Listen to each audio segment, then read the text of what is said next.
নমস্কার বন্ধুগণ, এই মুহূর্তে আবহাওয়া দপ্তরের গুরুত্বপূর্ণ খবর। আজ 18 নভেম্বর মঙ্গলবার। আজকে পশ্চিমবঙ্গে এবং বাংলাদেশের একাধিক জেলাতে কিন্তু প্রচণ্ড ভারী বৃষ্টির সতর্কতা জারি করেছে আবহাওয়া দপ্তর। এবং আগামী দিনে কোথায় কেমন বৃষ্টিপাত থাকছে, আজকে পশ্চিমবঙ্গে বাংলাদেশের জুড়ে কোথায় কেমন আবহাওয়া থাকবে এবং ঘূর্ণিঝড় সেনিয়ার তার প্রভাব কোথায় কেমন ফেলবে তা সম্পূর্ণ জানতে ভিডিওটা অবশ্যই স্কিপ না করে পুরোপুরি দেখবেন। আর আপনি চ্যানেলে নতুন হয়ে থাকেন চ্যানেলটা অবশ্যই সাবস্ক্রাইব করে দেবেন সর্বপ্রথম এরকম আবহাওয়ার আপডেট পাওয়ার জন্য। তো চলুন দেখে নিই আবহাওয়ার সম্পূর্ণ আপডেটটি। তো আজ 18 নভেম্বর আমরা দেখতে পাচ্ছি যে মোটামুটি পশ্চিমবঙ্গ, বাংলাদেশ, ত্রিপুরা, আসাম, বিহার, ঝাড়খণ্ড সম্পূর্ণ পরিষ্কার আকাশ। আজকে কোথাও কোনো বৃষ্টিপাত নেই, শুধুমাত্র কালিম্পং, দার্জিলিংয়ে হালকা থেকে মাঝারি মেঘলা আকাশ দেখা যাচ্ছে।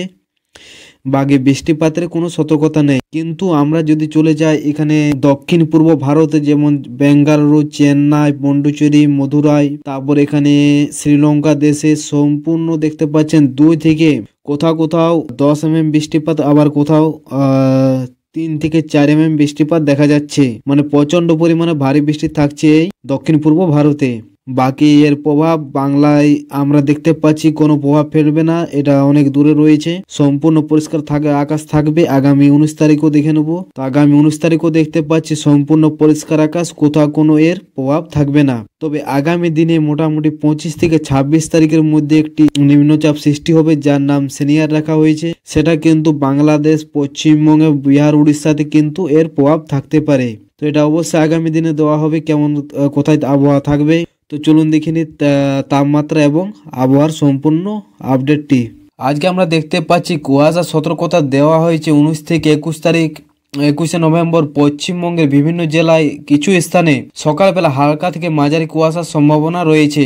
বাকি এখানে দেখতে পাচ্ছি আগামী 4 দিনে পশ্চিমবঙ্গের জেলাগুলিতে ন্যূনতম তাপমাত্রা, রাত্রিকালীন তাপমাত্রা ধীরে ধীরে 2 থেকে 3 ডিগ্রি তাপমাত্রা বৃদ্ধি পাবে। অর্থাৎ 2 থেকে 3 ডিগ্রি তাপমাত্রা কিন্তু বাড়তে পারে। এবং আগামী পরবর্তী 3 দিনে তাপমাত্রা কোনো বড় পরিবর্তন হওয়ার সম্ভাবনা নেই।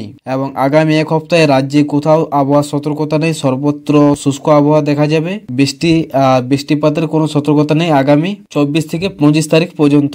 বাকি আজকে তাপমাত্রা দেখতে পাচ্ছি মোটামুটি পুরুলিয়াতে 16 ডিগ্রি, বিষ্ণুপুরে 15 ডিগ্রি, বর্ধমানে 17 ডিগ্রি, কৃষ্ণনগরে 16 ডিগ্রি, দমদমে 19 ডিগ্রি এবং মেদিনীপুরে থাকছে 17 ডিগ্রি তাপমাত্রা। দার্জিলিংয়ে থাকছে 7 ডিগ্রি এবং কালিম্পংয়ে 12 ডিগ্রি এবং শিলিগুড়িতে 17, কোচবিহারে 15, জলপাইগুড়িতে 16 ডিগ্রি তাপমাত্রা থাকছে। একটু তাপমাত্রা বেশি দেখা যাচ্ছে এখানে দমদম, সল্টলেক এবং কলকাতা, হাওড়া, তারপরে এখানে মেদিনীপুর, এসব জায়গাতে কিন্তু তাপমাত্রা একটু বেশি থাকবে। তো আরেকটা কথা বলে রাখি, এখানে তাপমাত্রা কিন্তু আগামী দিনে মোটামুটি 20 তারিখের মধ্যে কিন্তু তাপমাত্রা 1 থেকে 2 ডিগ্রি তাপমাত্রা কিন্তু বাড়তে পারে। যেখানে হাওড়াতে দেখতে পাচ্ছি 18 ডিগ্রি তাপমাত্রা, কিন্তু আগে ছিল 16 ডিগ্রি তাপমাত্রা। মানে অনেকটা তাপমাত্রা কিন্তু বাড়ছে এবং ঠান্ডার আবহাওয়াটা কিন্তু কমবে। সেটা কিন্তু যেটা বললাম মোটামুটি 24 থেকে 25 তারিখের মধ্যে কিন্তু বঙ্গোপসাগরের উপর একটি নিম্নচাপ সৃষ্টি হবে, ঘূর্ণাবর্ত, যার জেরে কিন্তু এই তাপমাত্রা বাড়ছে।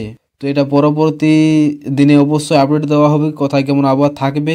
তো এটা হলো আজকের আপডেট। অবশ্যই পরবর্তী আপডেট পাওয়ার জন্য চ্যানেলটি সাবস্ক্রাইব করে দেবেন। আর আপনি কোথা থেকে ভিডিও দেখছেন অবশ্যই কমেন্ট বক্সে কমেন্ট করে জানাবেন। ধন্যবাদ।